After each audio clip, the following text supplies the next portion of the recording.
Welcome to the BPM 360 podcast. I'm Russell. And I'm Casper. And together we will help you navigate the treacherous waters of the BPM adoption journey. I hope you enjoy the podcast.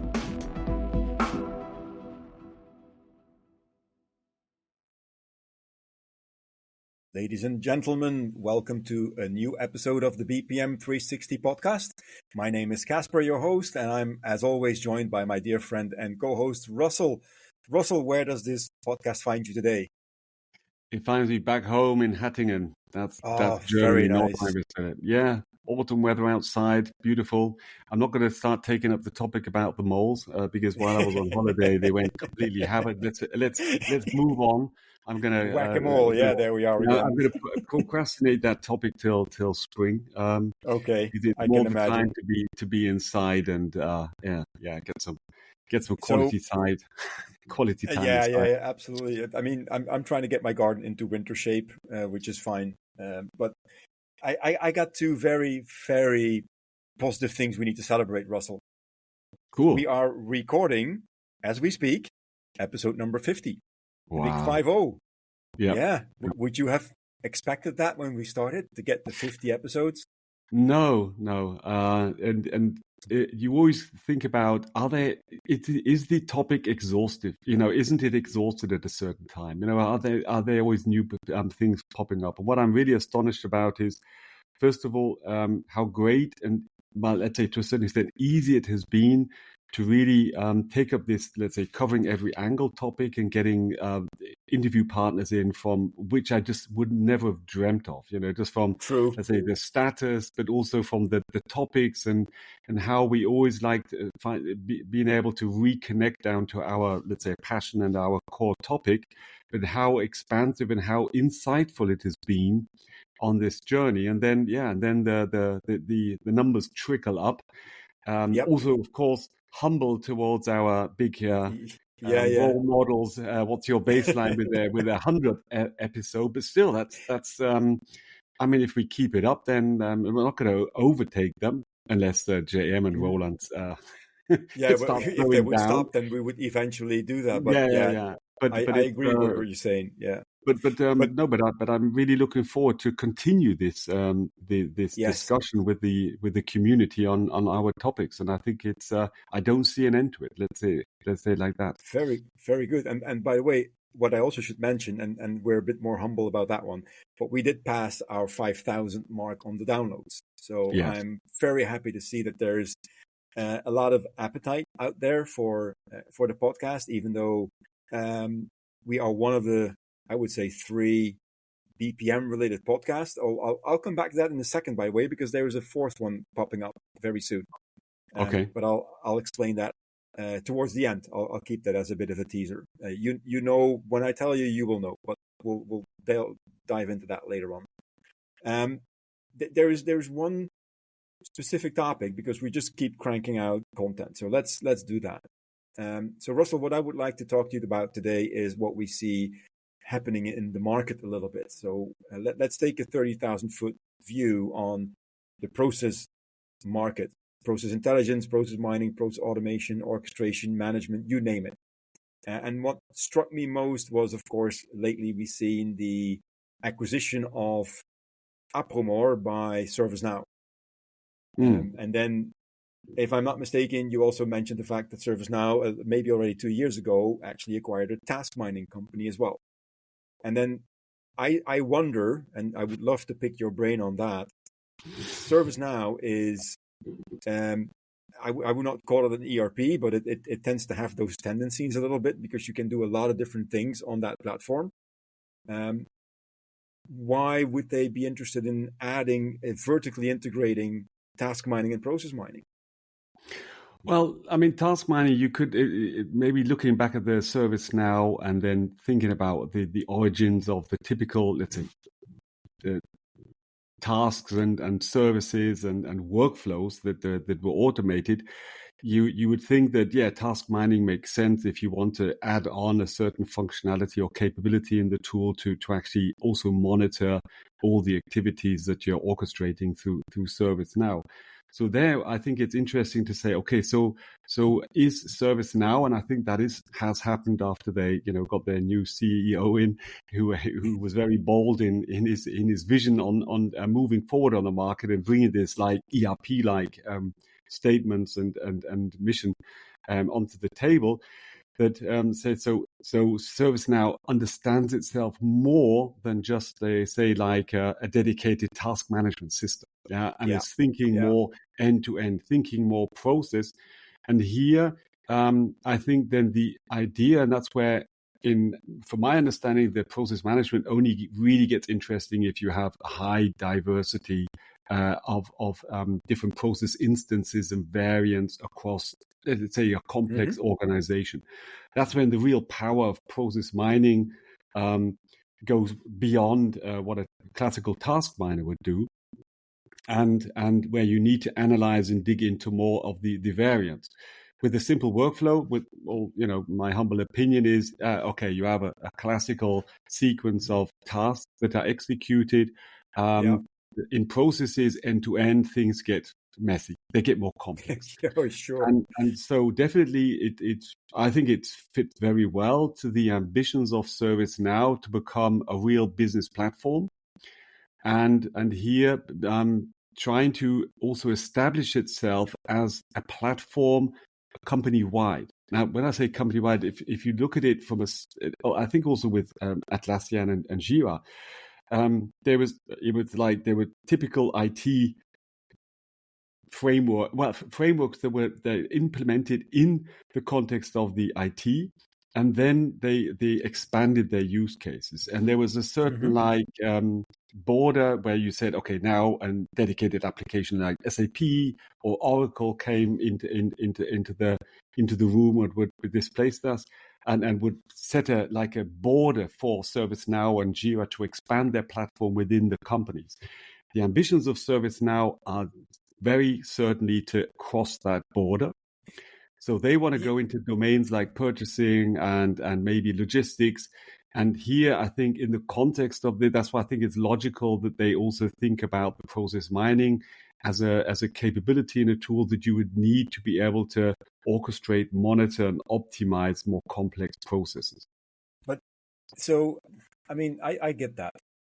I'm not trying to play devil's advocate here, but I'm just wondering.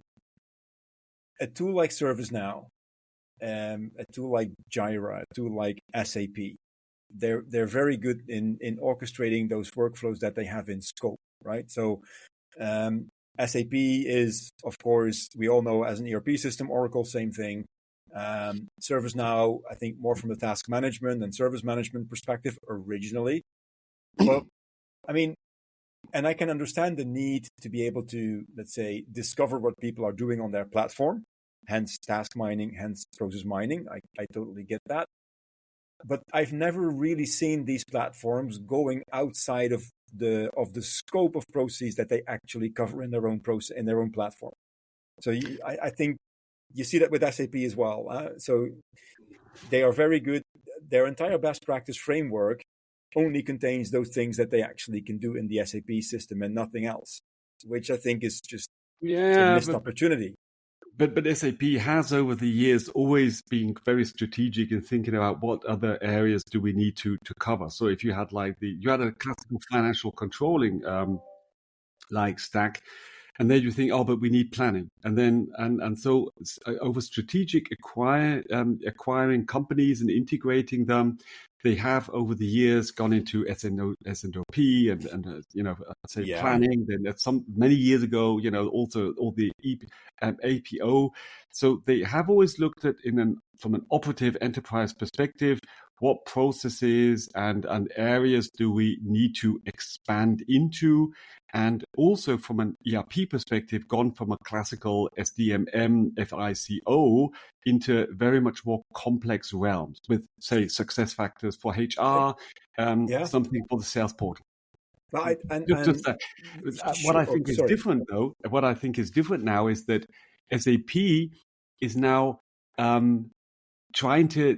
has a different approach about the platform.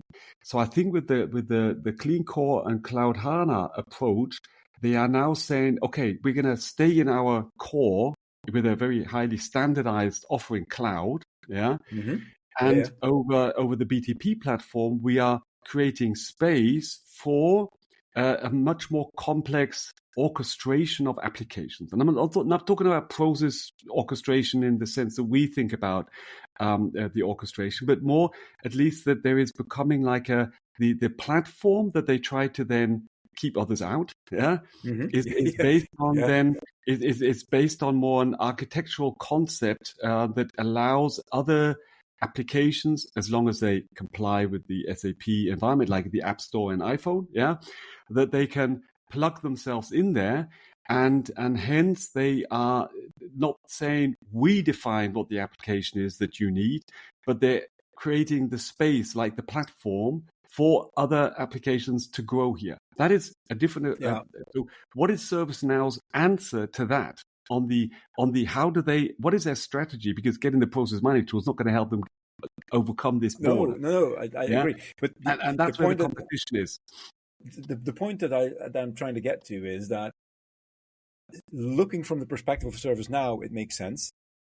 I typically try to look from the perspective of the organization using ServiceNow. So imagine you're a large company. You're using ServiceNow, you'll probably also be using SAP, and you might be also be using other tools, and that's all fine. None of these tools take a holistic approach, agnostic from the applications that the organization is using. If you want to do process management, if you want to do process optimization, you very often get into the fact that you're going cross-application as well. And I don't see the support there. Yeah, that's what you have to get web methods.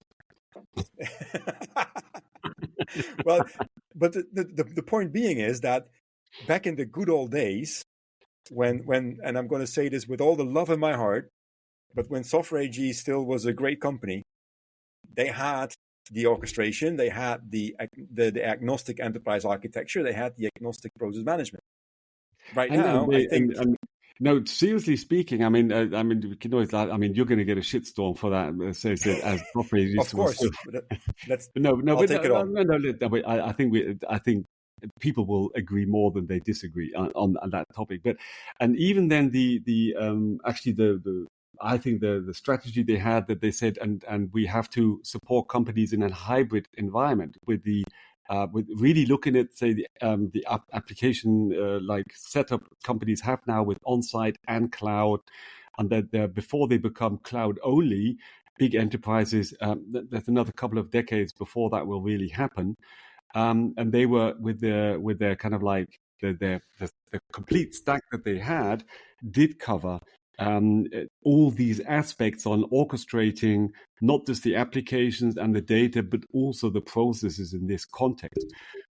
So maybe it was more than just a joke to say something like, where are the web spheres around really orchestrating applications on a process level?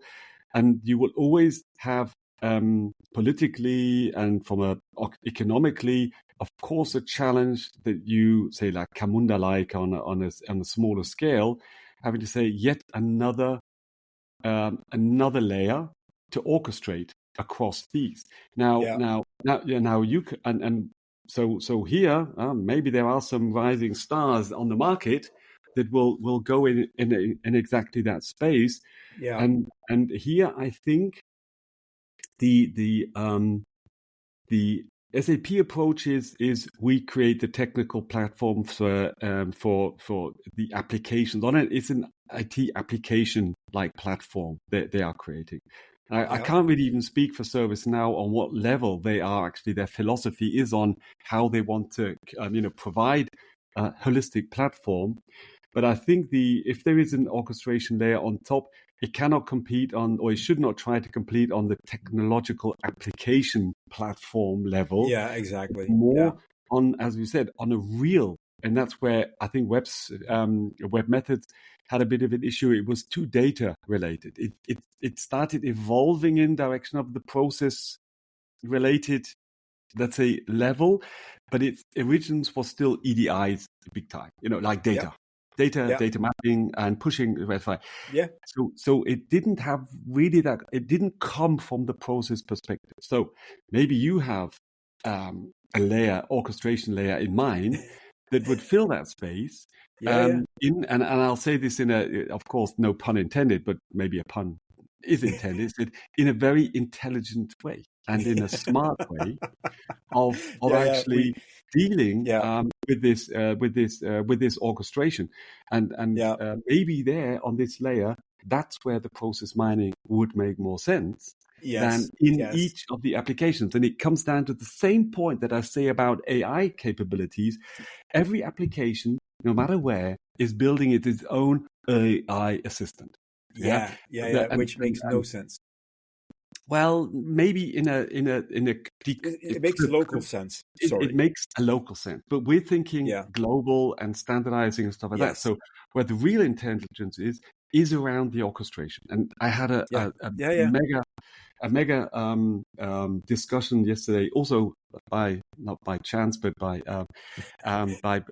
per design with Sven and his colleague Robert from UMZ, where they showed their built up with Claude, like an agent orchestration. So where this new technology with MCPs and agents that actually orchestrate and coordinate themselves. So that's like the level where you said you have different applications with different capabilities, and they need to be coordinated. So on that level of orchestration, the mining, the processes, the interactions between applications on a more global scale and beyond the domains, that's where I think there is space. There is real space for these companies. There is space. And I honestly think that if you as an organization, as an enterprise, you would like to build up that enterprise AI function, you would need a decent layer of business context. You need guardrails. That guardrails is coming from a plethora of different applications. And maybe 30-40% of that comes from one big ERP application or one big service management application, for sure. But there's a whole world out there that also has influence. And I honestly believe that why would you, as a service management platform or an ERP platform, trying to invest a lot of money into putting all of these capabilities that you need for orchestration, which is the mining part, which is the modeling part? Why would you put a lot of effort into putting that into your application that you're only going to be using locally, so to speak? While you could also focus on, let's find a way to get that data into a single layer, which is agnostic of tools. And yes, the pun intended, I get that. And we are an agnostic podcast. But as we record this, next week, there is an event which ends with fear of a vendor who actually can do that. Could it start with Cello? It might. According to the ticket that I have for it, it does. It does start with that. Let's be honest. This is exactly the space that I think is opening up, and it is like the next level. Because how else will you really drive on a? I mean, we're talking about we're talking about enterprise. We're talking about enterprise global scale.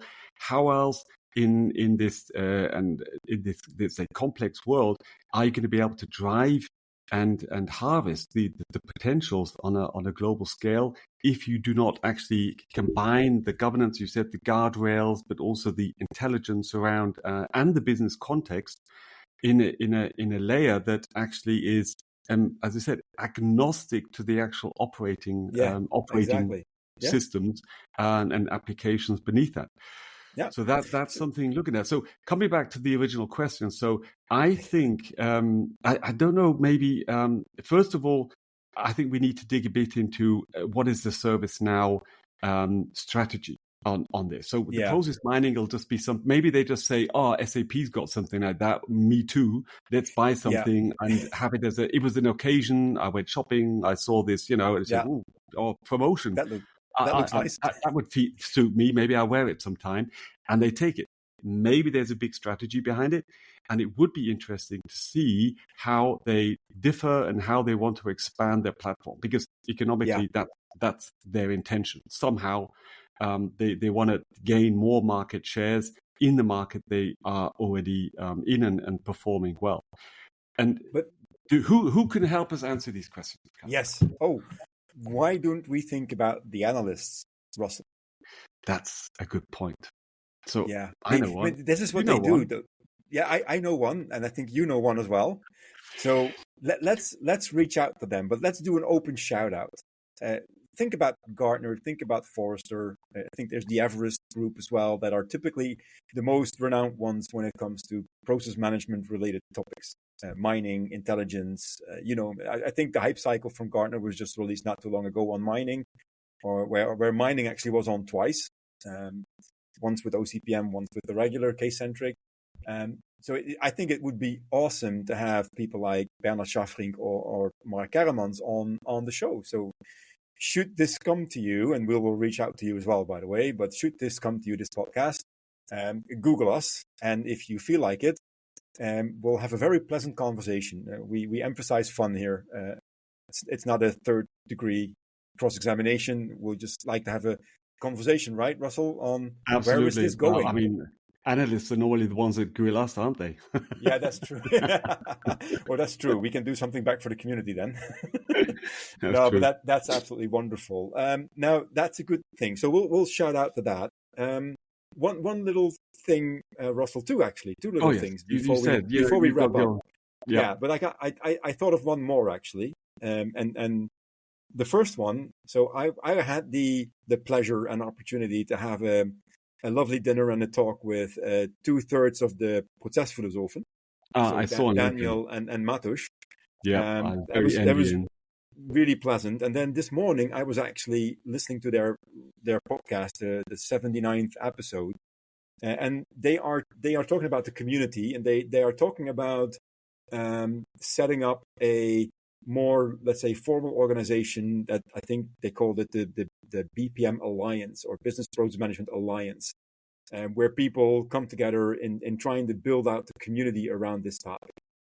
That is something that I think, Russell, I speak, I think, on behalf of the two of us, we would love to support that. But that is number one. You might have missed that. The other one is that maybe you remember that about 3, 4, 5 years ago, there was, next to What's Your Baseline, there were two other podcasts on this topic, and they were more specific around mining. You had the one from, and I forgot the name, to be very honest, but it was a vendor driven one. I always forget the name. And the other one was Mining Your Business from Process Ant. I heard that one is coming back. So that was Patrick and Jakub at that time. Yeah. And Jakub Dvorak, he moved on, and now Patrick, I think, found a new co-host. And I just saw the announcement on LinkedIn this morning that they are actually restarting the Mining Your Business podcast. Okay. So goodies, and I've welcomed them on behalf of the BPM 360 podcast crew this morning. But I think it's good to have that bubble expanding a little bit as well. Yeah. So real specialist podcast, and we can invite them over and have a chat on. I think that would be a lovely idea. So also here, out to the Mining Your Business crew, if you like to have a conversation about mining and the wider context in which it plays a role, feel free to reach out to us. We're more than happy to have you on the show and promote your podcast again. And as you revive it, I always listen to the episodes back then. I actually was a guest on them very early on. I still remember that. I mean, and Jakub, if you hear this, you would remember that he was actually recording with his mic on a cardboard box, and he was having a towel over his head for the sound quality. Wow, is that the new? It's not. You can't. It's not so good for uploading to YouTube though. But no, but I can imagine they didn't do that yet. At that point, it was just audio, so it didn't matter. But it was good fun. So I thought I'd mention that. Life hacks, Russell. I think the technology came a long way from then. So all good. Well, I think that's it. We'll keep it short today. we're going to celebrate. I'm going to go out for dinner tonight because we have our 50th anniversary episode. I've got a fantastic Halloween party lined up. I need to find a costume. All right. Although, well, good. at my age, costumes are like overrated. I just have to. I just put my hoodie up and then I scare people if they see me. Yeah, exactly. Hey, you want to know about processes? And then people run away scared. Start running away.